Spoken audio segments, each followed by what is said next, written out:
दंडोत प्रणाम। सर्वज्ञ श्रीचक्रप्रभूंनी प्रपंच हा नित्य व अनादीचा चौथा पदार्थ सांगितलेला आहे, परंतु त्यामध्येही दोन प्रकार सर्वज्ञ श्रीचक्रप्रभूंनी सांगितलेले आहेत, ते म्हणजे कारण प्रपंच आणि कार्यप्रपंच।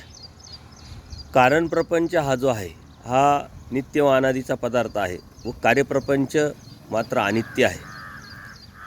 शास्त्रामध्ये या कार्यप्रपंच संदर्भातच अनेक सिद्धांत आल्यामुळं आपण प्रपंचाला अनित्य समजतो।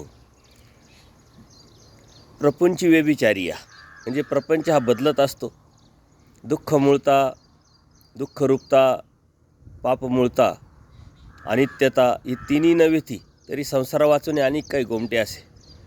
देव म्हणतात या प्रपंचामध्ये दुःखरूपता आहे, पापमूळता आहे आणि अनित्यता आहे। म्हणजे अस्थिर प्रपंच आपण स्थिरतेकडे नेण्याचा प्रयत्न जो करतो तो प्रयत्न, ते कर्म, ते पापाला, दुःखाला मूळ असतात।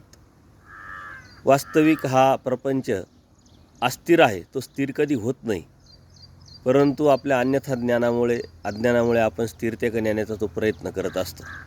आणि हा जो कार्यप्रपंच आहे तोच आपण करत आलेला संसार आहे, आपण करत आलेला प्रपंच आहे, तो मात्र अनित्य सांगितलेला आहे।